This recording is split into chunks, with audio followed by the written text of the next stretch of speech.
Hello everyone, welcome back to my channel that is biology achievers. My name is Simmi Singh. आज से हम start करेंगे biology for NEET 2023। Means next year जो NEET का exam होगा उसके लिए हम बायोलॉजी जो है उसको स्टार्ट करेंगे, जिसमें हम बायोलॉजी जो है वो 2 पार्ट्स में आता है एग्ज़ाम में, बॉटनी एंड जूलॉजी।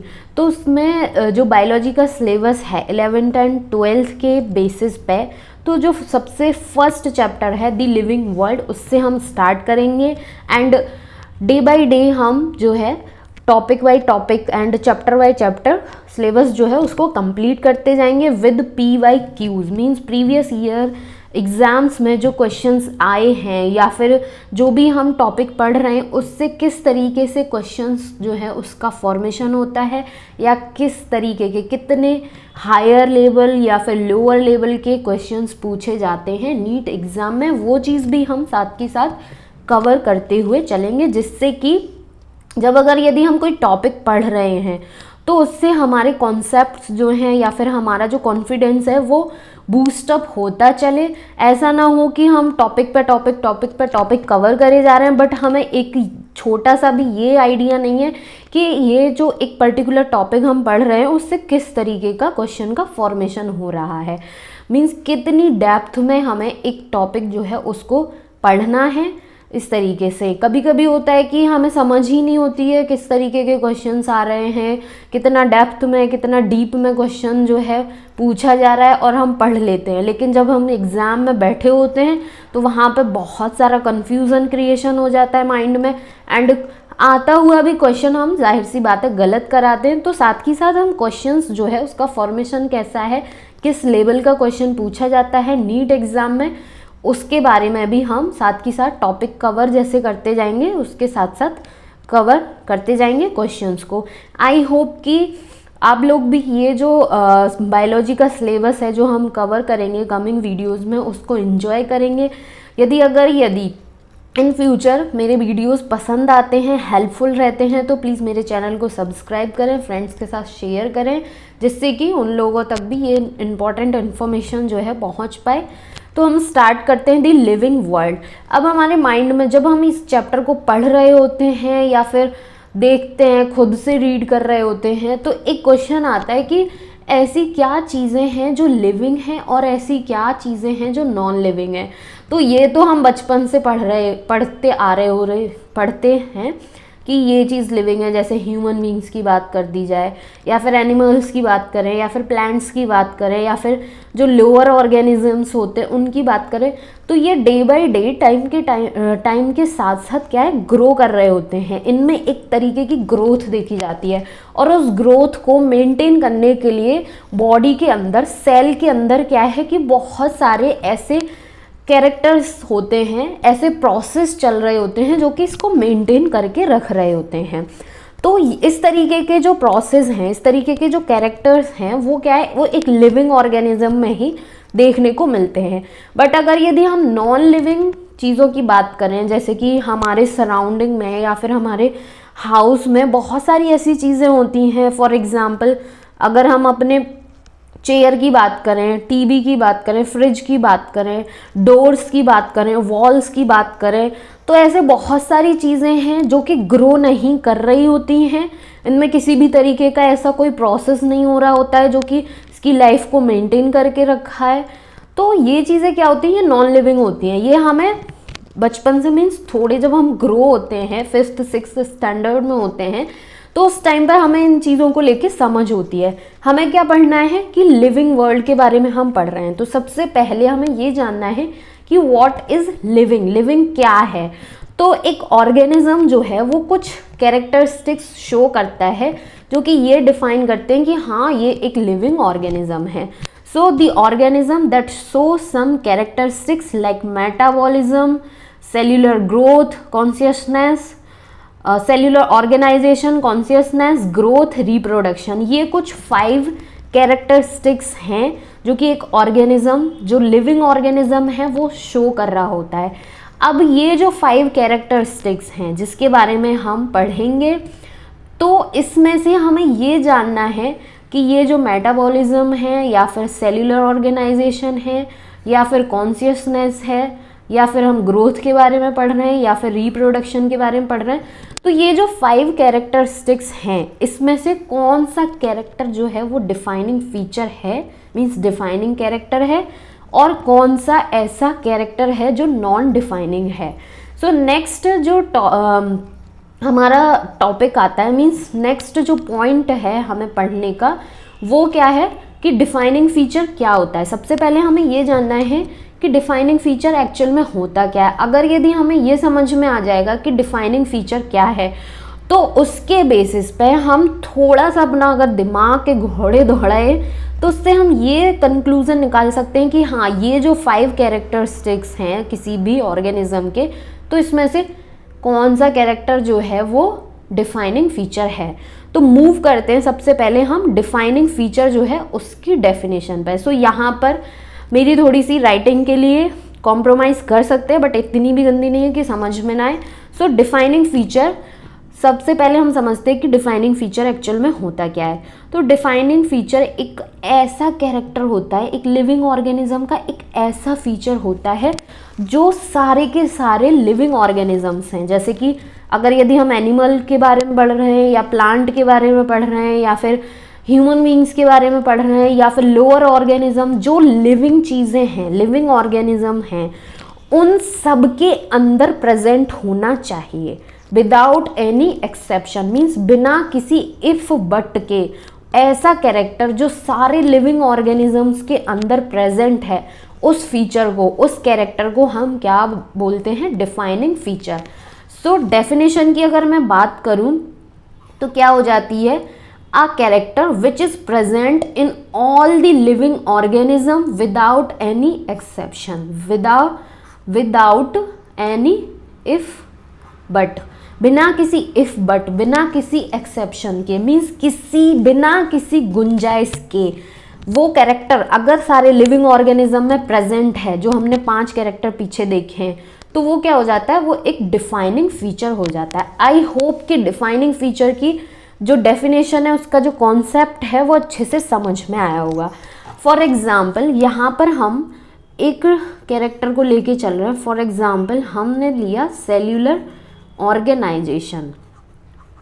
अब हम ये जानते हैं कि चाहे तो यूनिसेल्यूलर ऑर्गेनिज्म हो या फिर मल्टीसेल्यूलर ऑर्गेनिज्म हो, चाहे लोअर प्लांट्स हो, लोअर ऑर्गेनिजम्स हो, चाहे हायर प्लांट्स हो, कुछ भी हो, XYZ, चाहे एक सेल से बना हो चाहे मल्टीपल सेल से बना हुआ हो, एक ऑर्गेनिज्म है, तो उसके अंदर सेल जो है वो प्रेजेंट होगी। मीन्स कि यूनिसेल्यूलर है तो एक सेल प्रेजेंट होगी जो कि सारे बॉडी के जो उसके प्रोसेस हैं उनको परफॉर्म कर रही होगी। मल्टीसेल्यूलर ऑर्गेनिज्म है तो उसमें मल्टीपल सेल्स प्रेजेंट होंगी जो कि मल्टीपल फंक्शंस, मल्टीपल प्रोसेस जो है उसको परफॉर्म कर रही होंगी। बट ऐसा नहीं है कि यूनिसेल्यूलर है तो उसमें सेल्स नहीं प्रेजेंट है, मल्टीसेल्यूलर में प्रेजेंट है। सो सेल्यूलर ऑर्गेनाइजेशन, क्या हम कह सकते हैं कि ये एक डिफाइनिंग कैरेक्टर है? यस, हम कह सकते हैं कि सेल्यूलर ऑर्गेनाइजेशन जो है वो एक डिफाइनिंग फीचर है, डिफाइनिंग कैरेक्टर है। क्यों? क्योंकि चाहे यूनिसेल्यूलर ऑर्गेनिज्म हो चाहे मल्टीसेल्यूलर ऑर्गेनिज्म हो, सेल सबके अंदर प्रेजेंट होती है without any exception, without any if but. I hope कि डिफाइनिंग फीचर जो है वो अच्छे से समझ में आया होगा। अगर यदि नहीं भी आया है तो उसके लिए प्लीज़ कमेंट सेशन में कमेंट करें। कोई क्वेरी रहती है या फिर कोई कन्फ्यूज़न रहता है तो उसके लिए आप मुझे कमेंट सेक्शन में कमेंट कर सकते हैं। नाउ अब हम ये देखते हैं कि जो हमने प्रीवियस स्लाइड में 5 कैरेक्टर्स की बात की, respiration, metabolism, cellular organization, consciousness, growth, reproduction, तो ये जो 5 कैरेक्टर्स हैं उसमें सबसे पहले हम बात करेंगे डिफाइनिंग फीचर्स की। कौन कौन से डिफाइनिंग फीचर्स हैं? जैसे कि अभी हमने एग्जाम्पल के बेसिस पर देखा कि सेल्यूलर ऑर्गेनाइजेशन एक डिफाइनिंग फीचर है। यस, क्या है? Cell is the basic unit of life. Either organism unicellular है या फिर मल्टीसेल्यूलर है। जैसा कि हम जान चुके हैं कि यूनिसेल्यूलर हो या मल्टीसेल्यूलर हो, सेल सबके अंदर प्रेजेंट है without any exception, without any if but. So cell is the basic unit of life. All the organism, either unicellular or multicellular, are composed of cells. Unicellular हो, multicellular हो, वो क्या है, organism जो living organism है वो किसका बना है, सेल का बना है। इसमें किसी भी तरीके की कोई एक्सेप्शन नहीं देखी जा रही है। सो इस बेसिस पे हम कह सकते हैं कि ये जो फर्स्ट कैरेक्टर है that is cellular organization. So cellular organization is a defining feature. So DF जो लिखा हुआ है ये क्या रिप्रेजेंट कर रहा है, डिफाइनिंग फीचर। तो फर्स्ट कैरेक्टर जो कि हम सेल्यूलर ऑर्गेनाइजेशन की बात कर रहे हैं ये हो गया हमारा डिफाइनिंग फीचर। अब हम नेक्स्ट फीचर की बात करें जो कि है मेटाबॉलिज्म। अब मेटाबॉलिज्म जो है वो एक्चुअल में होता क्या है। सो मेटाबॉलिज्म क्या है, the total sum of all the chemical reactions occurring in our body. तो जितनी भी केमिकल रिएक्शंस हैं वो जो लिविंग ऑर्गेनिज्म की बॉडी के अंदर प्रोसेस हो रही हैं, परफॉर्म हो रही हैं, तो उसका जो सम टोटल होता है उसको हम मेटाबॉलिज्म कहते हैं। अब मेटाबॉलिज्म जो है वो दो टाइप का होता है। एक ऐसा प्रोसेस होता है जो कि जिसमें किसी भी चीज़ का ब्रेक डाउन हो रहा होता है, और एक ऐसा प्रोसेस है मेटाबॉलिज्म का जिसमें किसी भी चीज़ का फॉर्मेशन, सिंथेसिस हो रही होती है। तो मेटाबॉलिज्म क्या है, ये दो टाइप का होता है। एक को हम बोलते हैं कैटाबॉलिक प्रोसेस एंड एक को हम बोलते हैं एनाबॉलिक प्रोसेस। तो यहाँ पर हम देख सकते हैं, पहले तो हम थोड़ा सा मेटाबॉलिज्म के बारे में जानते हैं। मेटाबॉलिज्म की डेफिनेशन हमने देखी कि जितनी भी रिएक्शन किसी भी लिविंग ऑर्गेनिज्म के अंदर, किसी भी लिविंग ऑर्गेनिज्म की बॉडी या फिर किसी भी लिविंग ऑर्गेनिज्म की सेल के अंदर जितनी भी केमिकल रिएक्शंस हो रही हैं उस चीज़ के टोटल सम को हम क्या बोलते हैं, मेटाबॉलिज्म। अब मेटाबॉलिज्म जो है वो दो टाइप का होता है। एक ऐसी रिएक्शन जो जिसमें ब्रेकडाउन देखने को मिलता है, और एक ऐसी रिएक्शन होती है जिसमें फॉर्मेशन मीन्स सिंथेसिस देखने को मिलता है। कैटा से हमें याद रखनी है कट हो रहा है, ब्रेक हो रहा है कोई भी चीज़। सो कैटाबॉलिक प्रोसेस जो है उसको हम ब्रेकडाउन प्रोसेस भी बोलते हैं। इसका एग्जाम्पल आ जाता है रेस्पिरेशन, ये एग्जाम्पल हमें ध्यान रखना है। उसके बाद जो दूसरा प्रोसेस है मेटाबॉलिज्म का जिसको हम एनाबॉलिक प्रोसेस कहते हैं, जिसको हम सिंथेसिस फॉर्मेशन प्रोसेस के नाम से भी जानते हैं, जिसका एग्जाम्पल क्या हो जाता है, फोटोसिंथेसिस। सो अपकमिंग चैप्टर्स, अपकमिंग वीडियोस जो होंगी वहाँ पर हम मेटाबॉलिज्म के बारे में बहुत डिटेल में डिस्कशन करेंगे, वन बाय वन। ये कैटाबॉलिक प्रोसेस क्या होता है, respiration, anabolic process, synthesis, formation, photosynthesis, इन सब के बारे में हम डिटेल में डिस्कशन करेंगे। अभी के लिए हमें बस अपने माइंड में ये चीज़ सेट करनी है कि मेटाबॉलिज्म जो हम थ्योरी पढ़ रहे हैं इसके बेसिस पे हमें ये देखना है कि ये एक डिफाइनिंग फीचर है या फिर नहीं है। तो हमने इसकी डेफिनेशन ये देखी कि जितने भी लिविंग ऑर्गेनिज्म हैं उसकी सेल हो या फिर उसकी बॉडी है, उसके अंदर जो केमिकल रिएक्शंस हो रही हैं वो क्या है, मेटाबॉलिज्म है, मींस मेटाबॉलिज्म की डेफिनेशन है। अब हम थोड़ा सा और डिटेल में डिस्कशन करते हैं इसका। All the living organism are made up of chemicals. ये हमें पता है कि कोई भी लिविंग ऑर्गेनिज्म है उसमें वो क्या है, उसकी बॉडी जो है बहुत सारे डिफरेंट टाइप के केमिकल्स से मिलकर बनी हुई होगी। ये केमिकल जो हैं वो बहुत सारी क्लास, बहुत सारे साइज, उनके बहुत सारे फंक्शंस होते हैं, उससे बिलोंग करते हैं। Are constantly being made and change into some other biomolecules. कहने का मतलब ये है कि कोई भी लिविंग ऑर्गेनिज्म है उसकी बॉडी में, बॉडी का जब फॉर्मेशन है या फिर सेल का जो फॉर्मेशन है वो बहुत सारे कुछ केमिकल्स से मिलकर बना हुआ होता है जो कि वेरी करते हैं, बिलोंग करते हैं डिफरेंट टाइप की क्लासेस से। डिफरेंट टाइप का साइज होगा, उनका डिफरेंट फंक्शन होगा, और ये क्या है, बॉडी के अंदर कॉन्स्टेंटली बन रहे होते हैं और किसी अदर बायोमोलिक्यूल में चेंज हो रहे होते हैं। फॉर एग्जाम्पल अगर यदि हम रेस्पिरेशन की बात करें तो उसमें एक मॉलिक्यूल है, कोई केमिकल मॉलिक्यूल है जिसका ब्रेक डाउन हो रहा है, ब्रेक होने के बाद वो किसी अदर मॉलिक्यूल को फॉर्म कर रहा है। उसी तरीके से फोटोसिंथेसिस की बात करें तो कोई मॉलिक्यूल जो है वो डिफरेंट एंजाइमेटिक केमिकल रिएक्शंस के थ्रू पास आउट होता है एंड किसी अदर बायोमोलिक्यूल का फॉर्मेशन कर रहा होता है। सो यहाँ पर इतना जो स्टेटमेंट हमने देखा उसमें हमने ये देखा कि कोई भी एक्सेप्शन नहीं है, कोई भी इफ बट का चांस नहीं है। These conversion are chemical reaction. और यही जो कन्वर्जन होता है कि फोटोसिंथेसिस में किसी मॉलिक्यूल से अदर बायोमॉलिक्यूल का फॉर्मेशन हो रहा है, या रेस्पिरेशन में किसी मॉलिक्यूल से कोई और मॉलिक्यूल ब्रेक हो रहा है या फॉर्म हो रहा है, तो ये जो कन्वर्जन हो रहा होता है सेल के अंदर, बॉडी के अंदर, एक लिविंग ऑर्गेनिज्म की बॉडी है या सेल है उसके अंदर, ये जो कन्वर्जन हो रहा है इसी को हम बोलते हैं केमिकल रिएक्शन, जो कि साइमल्टेनियसली सेल के अंदर, लिविंग ऑर्गेनिज्म के अंदर कंटिन्यूसली, साइमल्टेनियसली, साथ ही साथ फॉर्म हो रही होती है, मीन्स चल रही होती है। सो यहाँ पर जो मेटाबॉलिज्म है उसमें हमने देखा कि कोई भी इफ बट का केस नहीं हो रहा है, कोई भी एक्सेप्शन नहीं हो रही है। सो इस बेसिस पे हम क्या कह सकते हैं, metabolism is also a defining feature. So metabolism जो है उसको हम बोल सकते हैं कि ये भी एक डिफाइनिंग फीचर है। तो अभी तक हमने दो फीचर्स की बात की, जो कि पहला था cellular organisation and second one is metabolism. दोनों के दोनों डिफाइनिंग फीचर हैं। नाउ नेक्स्ट जो फीचर है उसकी बात हम करते हैं कि थर्ड फीचर जो आ जाता है जो है कॉन्शियसनेस। कॉन्शियसनेस का मतलब ये होता है कि एक ऑर्गेनिज्म, एक लिविंग ऑर्गेनिज्म जिसके पास एक ऐसी एबिलिटी होती है कि उसके सराउंडिंग में, उसके जो सराउंडिंग चीज़ें हैं या फिर उसके सराउंडिंग एनवायरनमेंट है, उसमें जो different physical, chemical, biological stimuli हैं उसके लिए वो एक सेंस जो है डेवलप कर पाए।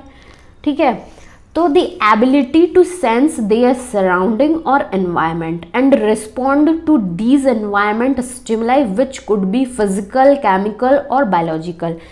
एक ऐसा ऑर्गेनिज्म जिसके चारों तरफ या फिर उसके चारों तरफ का जो एनवायरनमेंट है उसमें कुछ एक्टिविटीज़ जो हैं वो परफॉर्म हो रही हैं, तो उसके पास एक ऐसी पावर होगी, एक ऐसी कैपेसिटी होगी, स्टैमिना होगा कि वो जो चीज़ें हो रही हैं उस इन्वायरमेंट के सराउंडिंग या फिर उस एनिमल, लिविंग ऑर्गेनिज्म के सराउंडिंग, चाहे वो फिजिकल स्टिमुलाई हो, केमिकल स्टिमुलाई हो या फिर बायोलॉजिकल स्टिमुलाई हो, उसके लिए वो रिस्पॉन्ड करे।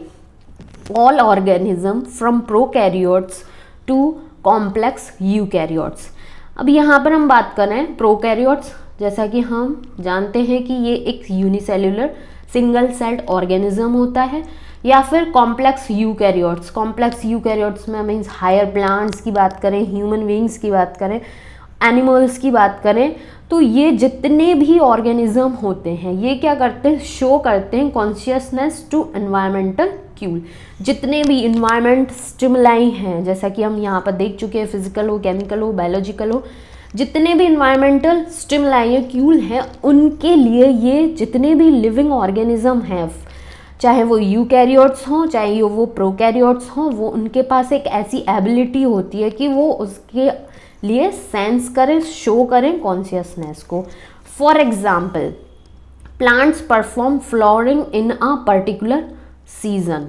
ठीक है, अब अगर यदि हम एग्जाम्पल्स की बात करें तो प्लांट्स के केस में क्या होता है कि एक पर्टिकुलर सीजन जो है कुछ प्लांट्स उसमें ही फ्लावरिंग करते हैं।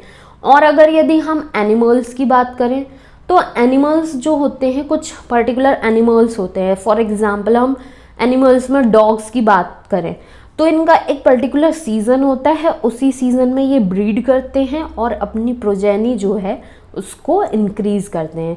So some animals perform breeding in a particular seasons only. तो ये तो हो गया प्लांट्स के केस में, एनिमल्स के केस में। बट अगर यदि ह्यूमन बीइंग्स की बात करें तो ह्यूमन बीइंग्स जो होते हैं वो एक सिर्फ और सिर्फ ऐसे एनिमल होते हैं जो कि खुद ही अवेयर होते हैं ये जो एनवायरमेंटल स्टिमुलाई होते हैं उससे। सो इस बेसिस पे हम इसको बोलते हैं कि ह्यूमन बीइंग्स जो होते हैं उनके पास सेल्फ कॉन्शियसनेस प्रॉपर्टी होती है। एक ऐसा लिविंग ऑर्गेनिज्म है, ह्यूमन बीइंग ओनली एक ऐसा लिविंग ऑर्गेनिज्म है जिसके पास सेल्फ कॉन्शियसनेस प्रॉपर्टी होती है।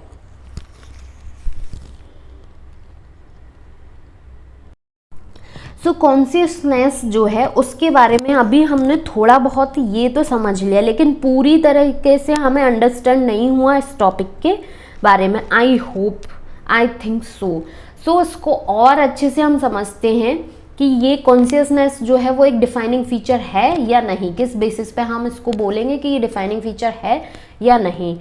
तो जितने भी लिविंग ऑर्गेनिज्म, ठीक है, हमने देखा था डिफाइनिंग फीचर जो है उसकी डेफिनेशन कि जितने भी लिविंग ऑर्गेनिज्म हैं उनमें, उन सारे ऑर्गेनिज्म में वो कैरेक्टर प्रेजेंट होना चाहिए विदाउट एनी एक्सेप्शन। तो क्या होता है कि प्लांट्स का अगर यदि हम एग्जाम्पल लेके चल रहे हैं कि कुछ प्लांट्स जो होते हैं वो परफॉर्म करते हैं flowering in a particular season, ठीक है, जब उनका वो सीजन होगा उसमें वो फ्लावरिंग जो है उसको परफॉर्म करेंगे। ऐसा नहीं होगा कि वो अपनी मर्जी से ना करें, कोई इफ बट का चांस नहीं देखने को मिलेगा। उसी तरीके से जो पर्टिकुलर सीजन होता है एनिमल्स के ब्रीड करने का, वो उसी पर्टिकुलर सीजन में ब्रीड करेंगे, उसके लिए उस टाइम पर उनमें कोई भी हर्डल जो है वो क्रिएट नहीं होती है, इवन क्रिएट होती है तब भी वो ब्रीड कर लेते हैं। तो इस तरीके से हम देखते हैं कि इसमें कोई भी इफ बट का केस नहीं है, कोई एक्सेप्शन नहीं है, लिविंग ऑर्गेनिज्म है जो कि ये अपना एक कैरेक्टरिस्टिक्स शो कर रहे हैं विदाउट एनी एक्सेप्शन। और अगर यदि हम ह्यूमन बींग्स की बात करें तो वो एक अकेला इकलौता एक ऐसा ऑर्गेनिज्म है जो कि अवेयर होता है खुद ही, और इसी बेसिस पे उसको बोला जाता है कि उसके अंदर सेल्फ कॉन्शियसनेस प्रॉपर्टी होती है। लिविंग ऑर्गेनिज्म के केस में सिर्फ और सिर्फ in case of human beings. So इस बेसिस पे हम ये समझ सकते हैं कि कॉन्शियसनेस जो है उसमें किसी भी तरीके की कोई एक्सेप्शन नहीं देखी गई है, कोई इफ बट का केस नहीं देखा गया है। सो हम ये कह सकते हैं कि consciousness is also a defining feature. So अभी तक हमने 3 डिफाइनिंग फीचर जो है उसका डिस्कशन किया कि cellular organisation and metabolism and क्या कहते हैं कॉन्शियसनेस। ये क्या है, ये हैं हमारे डिफाइनिंग फीचर। उसके बाद बचते हैं हमारे 2 फीचर और, ग्रोथ एंड रिप्रोडक्शन। क्या growth and reproduction is also a defining feature और नॉट? सो इसके लिए हम जो है नेक्स्ट वीडियो में पढ़ेंगे ग्रोथ के बारे में, उस बेसिस पे देखेंगे कि ये डिफाइनिंग फीचर है या नहीं है। एंड देन लास्ट में हम देखेंगे रिप्रोडक्शन, उसको पढ़ेंगे, उसके बारे में जानेंगे। उसके बाद ये डिसाइड करेंगे उसकी स्टडी के बेसिस पे कि ये एक डिफाइनिंग फीचर है या नहीं है। अभी तक जो हमने 3 फीचर्स पढ़े वो डिफाइनिंग फीचर हैं। ये अब बहुत अच्छे से हमें अपने शॉर्ट नोट्स के फॉर्म में या फिर किसी भी तरीके के फॉर्म में ये बहुत अच्छे से माइंड में फिट करना है कि कॉन्शियसनेस, सेल्यूलर ऑर्गेनाइजेशन, मेटाबॉलिज्म ये डिफाइनिंग फीचर हैं। बिकॉज फॉर एग्जाम्पल जब कोई भी एग्जामिनर क्वेश्चन को फॉर्म कर रहा होता है तो वो बहुत हलवे की तरह क्वेश्चन जो है उसको फॉर्म नहीं कर देगा कि which one is a defining feature. For example growth दे दिया, रिप्रोडक्शन दे दिया, कॉन्शियसनेस दे दिया, या फिर इस तरीके से 4 ऑप्शंस हमें दे दिए, उसमें पूछ लिया कि कौन सा डिफाइनिंग फीचर है या कौन सा नहीं है। कोई भी किसी भी बेसिस पर क्वेश्चन का फॉर्मेशन होता है। तो ये चीज़ तो हमें 3 कैरेक्टर्स के लिए बहुत अच्छे से माइंड में फिट करना है कि सेल्यूलर ऑर्गेनाइजेशन, मेटाबॉलिज्म, कॉन्शियसनेस ये डिफाइनिंग फीचर हैं। बिकॉज जब हम ग्रोथ के बारे में पढ़ेंगे तो उसके 2 टाइप की ग्रोथ पढ़ेंगे, उन 2 टाइप की ग्रोथ में एक डिफाइनिंग फीचर होता है और एक नहीं होता है। तो क्वेश्चन में कन्फ्यूज़न क्रिएशन कहाँ से होता है? ग्रोथ से। और जब कोई भी एग्जामिनर क्वेश्चन को फॉर्म कर रहा होता है, क्वेश्चन को डिज़ाइन कर रहा होता है, तो वो एक ऐसा स्टेटमेंट ज़रूर देता है क्वेश्चन में कि जिससे कि बच्चा जो है वो कंफ्यूज हो। हम दो हवा में याद कर जाते हैं कि अच्छा 5 कैरेक्टरिस्टिक्स थे, उसमें से ये 3 डिफाइनिंग फीचर हैं, ये 2 नहीं है। लेकिन जब एग्जामिनर क्वेश्चन को बना रहा होता है तो वो एक ऐसा पॉइंट ज़रूर डालता है जिससे कि बच्चा कंफ्यूज हो और क्वेश्चन को गलत करके आए। सो ये चीज़ें छोटी छोटी चीज़ें होती हैं जो कि क्वेश्चन को सही और गलत करा देती हैं। इन्हीं चीज़ों को हमें अपने नोट्स में हाईलाइट करके रखना है। और जितना भी मटेरियल है, जितने भी ये पॉइंट्स हैं बहुत हेल्पफुल हैं। जाहिर सी बात है कि और ये अच्छा भी होगा कि वीडियो को देखें, समझें पॉइंट्स को, उसके बाद खुद से नोट्स प्रिपेयर करें अपनी अंडरस्टैंडिंग के बेसिस पे, जो कि जब एग्ज़ाम का बहुत नज़दीक टाइम होता है उस टाइम पर हमारे लिए बहुत हेल्पफुल रहते हैं। बाकी अगर यदि कोई प्रॉब्लम रहती है या फिर कोई कन्फ्यूज़न है या फिर कोई पर्टिकुलर टॉपिक जो समझ नहीं आ रहा, डिफ़िकल्ट लगता है, तो उसके लिए भी आप मुझे कमेंट सेक्शन में कमेंट कर सकते हैं। उसके लिए अभी क्या है कि इन 3 कैरेक्टर्स के बारे में पढ़ें, समझें, नहीं आता है कुछ समझ में तो please comment down low. And आगे की वीडियो के लिए, आगे के जो कैरेक्टर्स हैं उसके बारे में जानने के लिए नेक्स्ट वीडियो का वेट करें, जो कि बहुत जल्दी ही अपलोड हो जाएगा। Thank you so much for watching.